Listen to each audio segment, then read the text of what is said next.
Assam state rural livelihood मिशननि सा 160 समाजारि आइजो मावथिफोरनो स्कुटि रानदों। आसाम सरकारनि PNRDB फान्डनि आवथायाव साखि एक्सप्रेस SOPD बिथांखिनि गेजेरजों क'क्राझार जिल्ला आसाम स्टेट रुरेल लाइवलीहुड मिशननि गामियारि थाखोआव गुबुन गुबुन फोथाराव खामानि मावग्रा गासै सा 167 आइजो समाजारि मावथिफोरनो स्कुटि राननानै होयो। क'क्राझारनि थिथागुरियाव थानाय इरागदाव कमिउनिटि हलाव मोनसे हाबाफारि खुंनायनि गेजेरजों दिनै BTCनि गाहाय मावफुं सोद्रोमा प्रमद बर'आ बाहागो लानानै आइजो मावथिफोरनो स्कुटिफोरखौ गथायनानै होयो। दिनैहाय जोंनि 167 टा स्कुटि राननाय जागोन। 167 जिखिनि आगोलाव होनो हायै जिबिलाक कमिउनिटि केडार्स माने जिबिलाक जोंनि SRLMनि आसाम स्टेट रुरेल लाइवलीहुड मिशननि जोंनि क'क्राझार डिस्ट्रिक्टनि गेजेराव थानाय जे मावफुं सोद्रोमाफोर फिल्डआव मावो बिसोरो जेरै बेंक सकि दङ, पशु सकि, कृषि सकि, बिमा सकि, ओमफ्राय मास्टार बुककिपार बेफोरखौ दिनै राननाय जाबाय। जे बेखौ रानदों जोंनि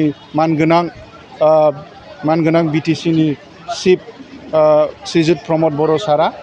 लोगोसे बेजों फैदोंमोन जोंनि EM श्रीजुत रेवरेवा नार्जिहारि आरो लोगोसे फैदोंमोन जोंनि EM BTCनि अरुप दे बिथाङा आरो लोगोसे फैदोंमोन जोंनि मिउनिसिपालिटिनि चेयारमेन प्रतिभा बायद' आरो लोगोसे फैदोंमोन जोंनि बेहाय नुजाफैदों जोंनि प्रजेक्ट डाइरेक्टर DRDA। मोजाङैनो खुंफुंनाय जाबाय। जिखिनि हक बे जिनिसखौ जाहाथे बिसोरनो होनाय जादों जाहाथे बिसोर फिल्डआव जाहाथे मोजाङै मावो। आगोल मावोमोन बिसोरो साइकेलजों बा थाबायनानै जोबोद उसुबिदा जायोमोन। दा जाहाथे बिसोरो खम समायाव आरो जाहाथे मोजाङै इजिलि मावनो हायो बिनिखायनो बे स्कुटिफोरखौ बिसोरनो होनाय जादों। दायित्वआ जेरै बिमा सकि, बिमाया जाहैबाय इन्सुरेन्सनि रिलेटेड। जोंनि जेरै गामियाव जोंनि जेसेबां SHGफोर दङ हाउसहोल्ड बिसोरो जाहाथे बिमा सकि खालायनायाव बिसोर हेफाजाब होगोन बेंकजों।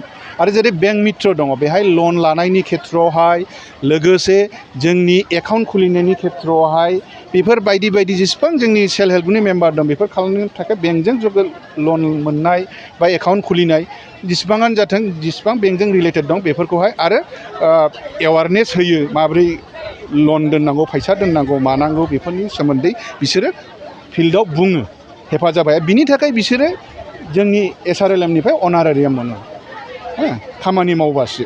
थिग बेबादिनो पशु सकि दं। पशु सकि माने लाइफ स्टक जिब जुनारनि खेथ्रआव बिसोरो इभेन जेब्ला भेक्सिनेसन केम्प जायो इभेन बिसोरो सोरबा जोंना भेक्सिनबो होनो रोंबाय दा। ओमफ्राय जेनेबा जोंनि भेटेरिनारि डिपार्टमेन्टजोंहाय बिसोर जगाजग खालायो। जुदि माबाफोर सुबिदा दङबा बे खनानिफ्राय बै खना जेराव रिमट एरियायाव बिसोर थांनो हाया बेखौबो बिसोरो जगाजग खालामना होयो माबाफोर सुबिदा दङबा। थिग दिनै कृषि सकि दङ बिसोरनि आबादारिनि खेथ्रआव बिसोरो एवारनेस होयो। लोगोसे आबादारिजों सोमोन्दो थानाय जेनेबा एग्रिकालसार डिपार्टमेन्टनिफ्राय माबाफोर सुबिदा दङबा बेफोरखौबो जगाजग खालामना होयो बायदि बिसोरो। ओमफ्राय थिग बेबादिनो मास्टार बुककिपार जेराव मास्टार बुककिपारा जाहैबाय जेनेबा लन मोननाय जेनेबा बुक्स अफ एकाउन्ट्स हिसाब निकास माब्रै प्रसिडिं लिरनांगौ खाता पत्र बेफोरखौ बिसोरो ट्रेनिं होयो। थिग जेनेखि जिबिका सकि दङ जेनेबा ट्रेनिं होनाय माब्रै प्रसिडिं बेफोर मेनटेन खालामनाय मानाय बेफोरखौ एवारनेस होयो आरो बेफोरबादिनो बिसोरो फिल्डआव मावो। केडारा टटेल माबा दङ 167 + 129।